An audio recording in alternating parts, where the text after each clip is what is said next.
I am a very, very big fan of the works of Jim Henson. I'm a huge Muppet freak. And so it's probably been surprising to people that I have not spent more time talking about the Muppets. Recently, we've gotten a number of rather big Muppet-related announcements, and I've really just not said anything about them at all. I mean, even to myself, I feel like I've been weirdly silent. But here's the thing, though. I don't want to sound too, I don't know, downer. I don't really mean this in as negative a way as it might sound, but a big reason why I'm not talking about this stuff is I really just don't have the energy anymore. Over the years, since I really seriously started following the Muppets, I'm kind of off and on over the years. But then kind of in early-ish adulthood, I kind of I came back to the Muppets and cemented myself as a really big fan. And since then, I've really been following what Disney has been doing with the Muppets and really hoping for a lot. Probably the late 2000s was when I kind of picked the whole thing back up again. And in that time, I've just been jerked around so much, man. Like all of us Muppet fans there have been so many stops and starts, so many projects that have failed or done well and succeeded, but then the next one failed. It's okay, if a project is announced, that does not mean that it will happen. It does not mean that it will materialize. If it does materialize, that doesn't mean it's going to be good. And if it is good, that doesn't mean that it's going to be successful. And if it is good and successful, that doesn't mean that the next thing, the follow-up things, will continue to be successful. Disney does not know what to do with the Muppets, full stop. The people who work at Disney have absolutely no idea. They've never had any idea. They still don't have any idea. They pretty much just rely on other people who claim to be fans of the Muppets, various comedians and producers and whatnot. They'll all say, I love the Muppets, I want to do this thing. And that's given us mixed results. Sometimes these people really were big, Jason Segel, he really was a big fan and he really understood the Muppets to a pretty good degree and he gave us a really good project. But then there have been other times, with I'm not, as tempting as it is to go into every single one, the ABC sitcom. They gave it to someone who did not understand the Muppets at all, but Disney doesn't know that because Disney doesn't know. They don't know how to find somebody who knows.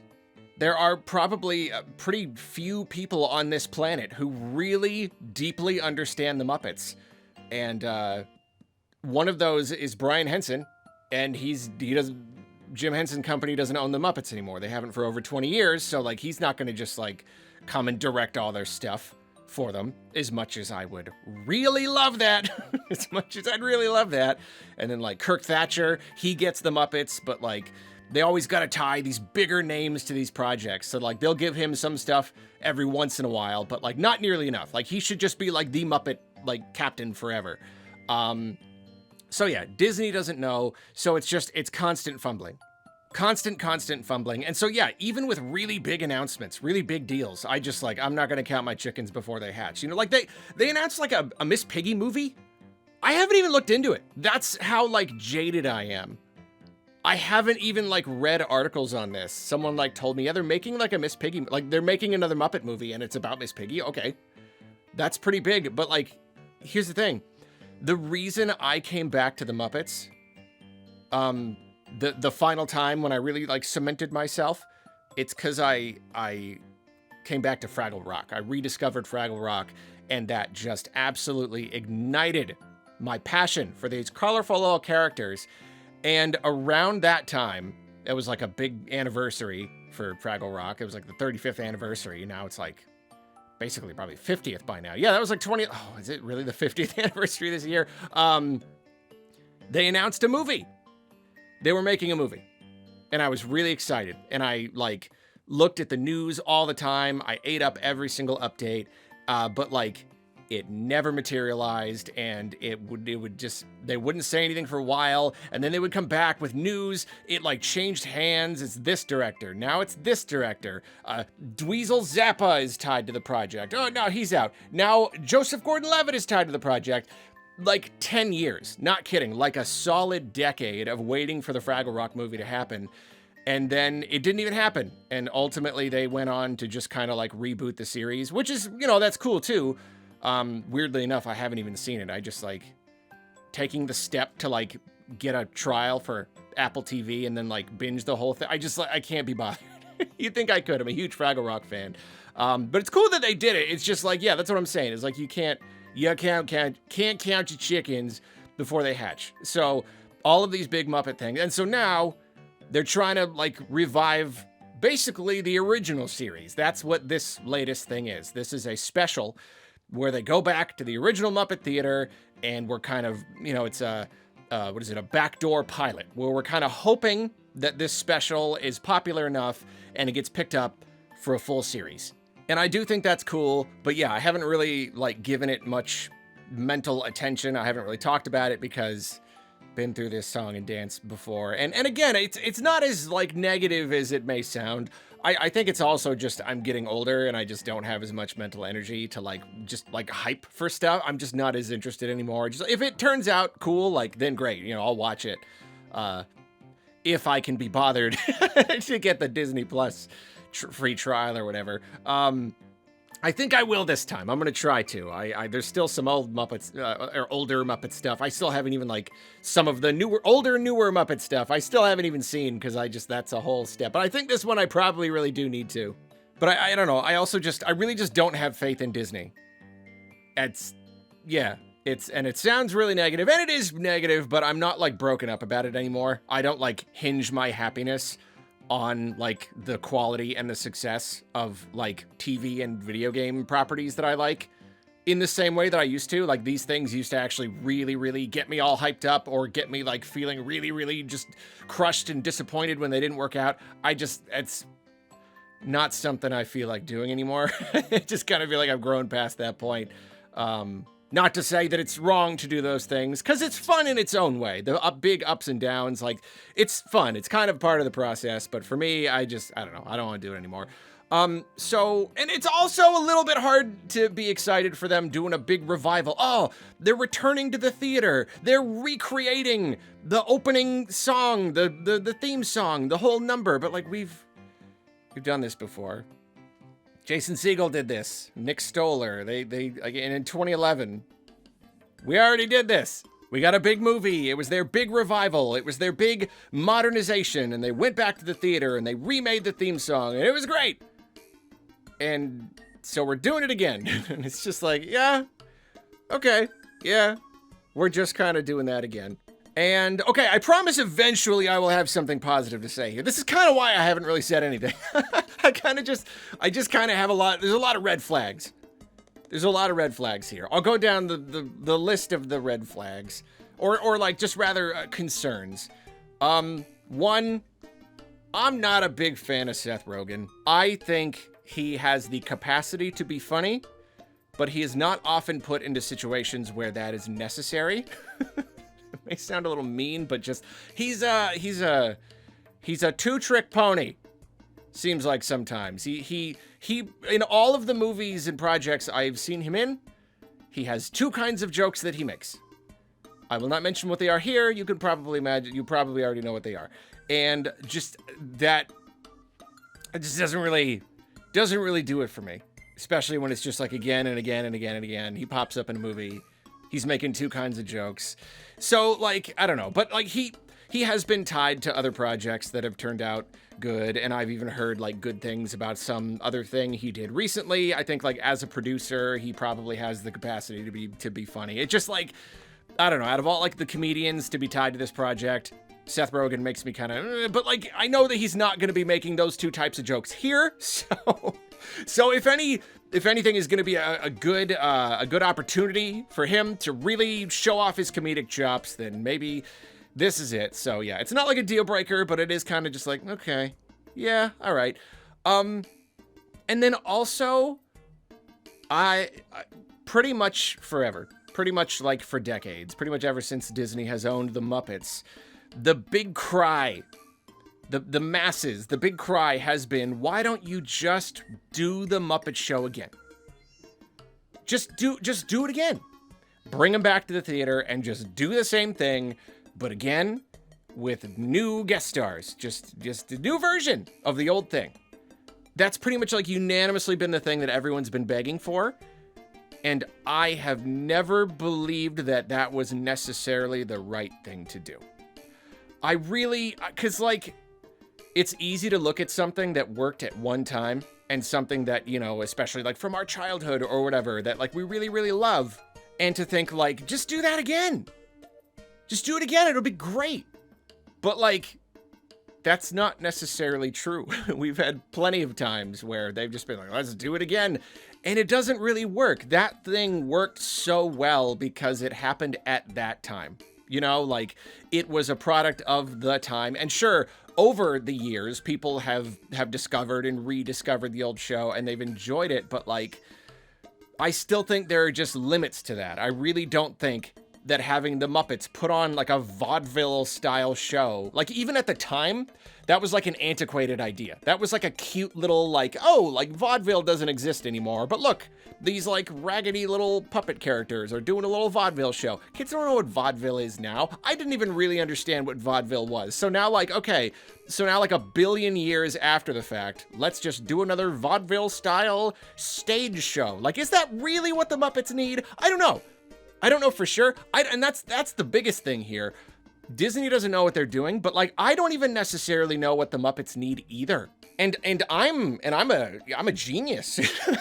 I know everything. So like if even I don't know, I just like, what even is the right format? The Muppets have reinvented themselves so many times over the years, and they have tried to modernize. And I can definitely, I can applaud those efforts. You know, the very first post-Jim Henson Muppet Show revival was Muppets Tonight. And it was styled like a late night show. And that was perfect. Because that was the kind of show, like we didn't have variety shows anymore the same way we did in like the 60s and 70s. Because that's really what the Muppet Show was. It was like, it had these like vaudeville sensibilities, but it itself was a like 60s, 70s style variety show. Those were huge at the time. Okay, in the 90s, it's late night. So that was great. That was absolutely perfect. But that didn't really work out either.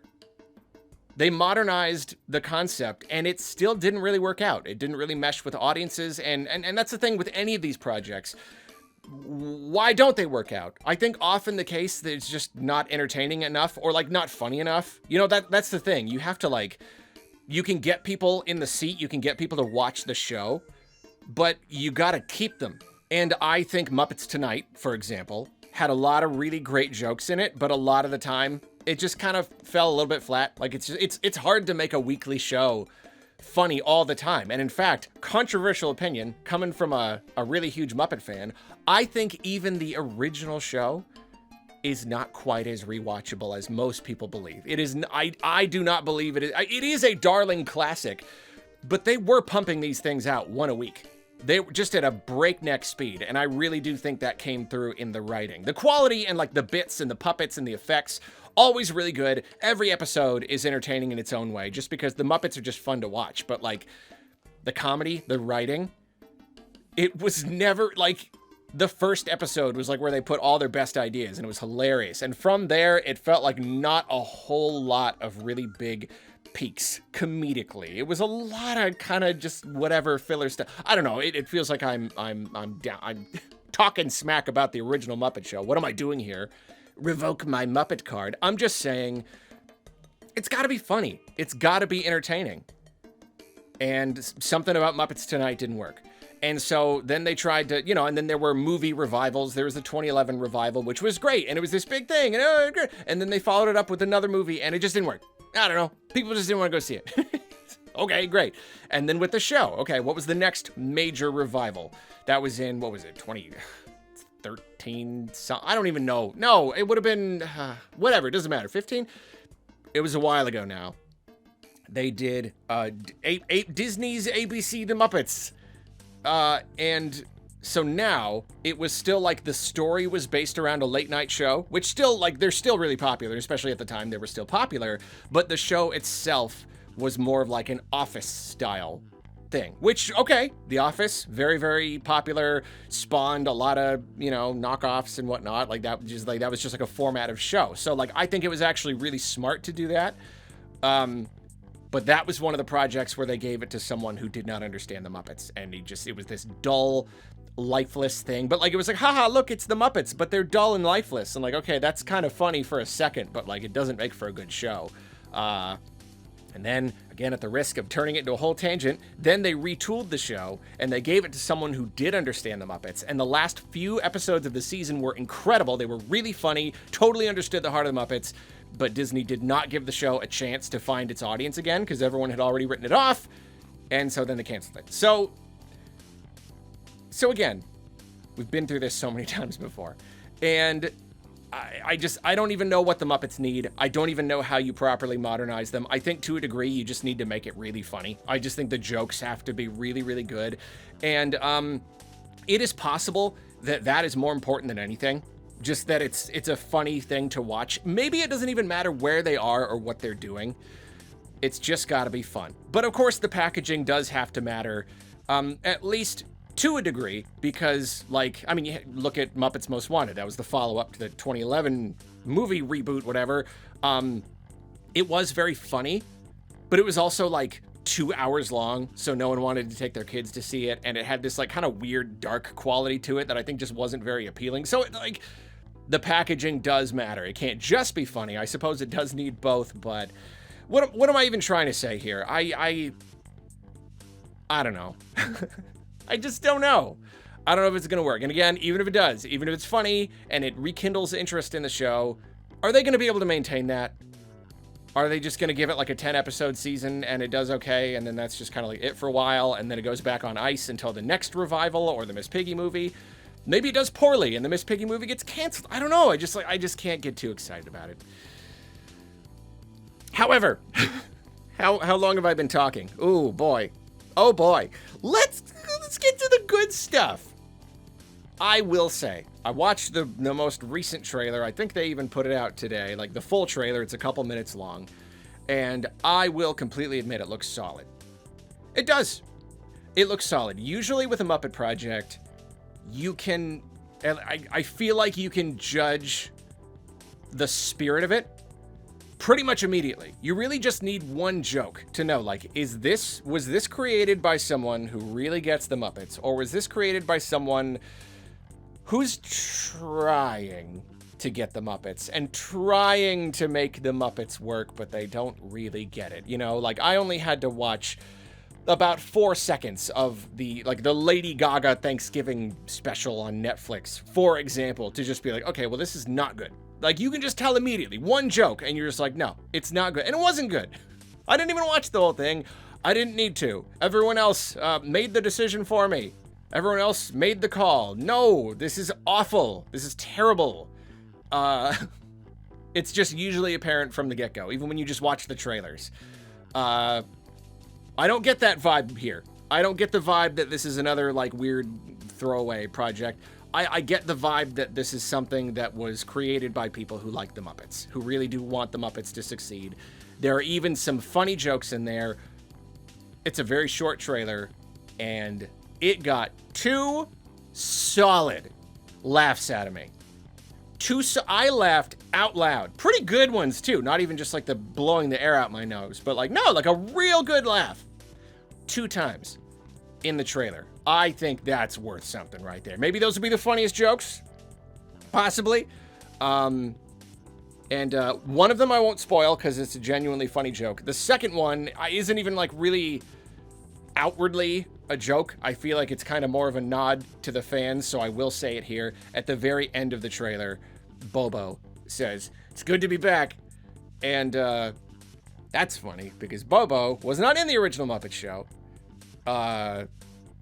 So, like, I don't, like, the person who cut the trailer together, I don't even know if they, like, intended for that to be the joke. They might have just been like, oh, I need to put someone saying it's good to be back. But that is a joke. And that got a laugh out of me. So yeah, I don't know. It looks good. It's got Seth Rogen, Sabrina Carpenter, Maya Rudolph is like in the audience. I love, this is a good format because having a live audience means you can have any number of cameos just in the audience itself. The original Muppet Show didn't really do that. They really did want to focus on like the guest star each episode. But with a special like this, it's pretty smart how they can kind of just have anyone, you know, and if this goes forward, then yeah, like anybody can be in that audience in the same way that with the ABC sitcom, anybody could be featured on like Miss Piggy's late night show, or they could just kind of pop up here and there. So like cameos can just kind of happen whenever. And that's pretty good. You know, I think Maya Rudolph is funny. I like Maya Rudolph. I watched her a lot on SNL back in the day, so it's been really nice to see her having a really, really successful career in like recent years. It's great. So yeah, I don't know. Okay, I will say they really do hammer home the fact that the Muppets have been really struggling, and it is funny. You know, like the self-deprecating humor. It's just they also did that a lot in the 2011 movie. You know, jokes about how they're not relevant anymore, and it's like they really, it's really low-hanging fruit, for sure. It really is. And if they do it too much, it's gonna feel a little bit like okay, like come on, we are here to like enjoy this and celebrate these characters. I mean, it is funny, Kermit just outright admitting, just verbally acknowledging, we're back. And kind of depending on how this goes, we'll see if we come back again. We'll see if this works out. Because it's true. There's no, like, it's not a secret. The performance of this special is gonna determine whether or not it gets greenlit for a full show, probably. So yeah, I don't know how it's gonna turn out. Just I don't want to get my hopes up, you know, one way or the other. I'm just gonna kind of wait and see. I'll be pleasantly surprised if it works out and we get a show and if it's good and all that stuff. I am a little bummed that this is gonna just rekindle the whole like Matt Vogel Kermit voice thing all over again. I kind of want to do like a full like main channel video because like I am a staunch defender of Matt Vogel's Kermit. I see. I was about to go. I can't even give you like the Spark Notes version, but like I don't think it's bad. I think people were just so used to Steve Whitmire that it's a big change, and I'm not saying he couldn't maybe be a little bit more accurate, but if anything, he's more accurate to the Jim Henson version than even Steve Whitmire was. Like Matt Vogel is closer to the sound of Jim Henson than Steve Whitmire was, but we are so used to Steve Whitmire. I did it. I went into it. I could not help myself. I did it anyway. That was the Spark Notes version. So I'm a little bummed that I don't want that to take up like too much of the conversation, you know?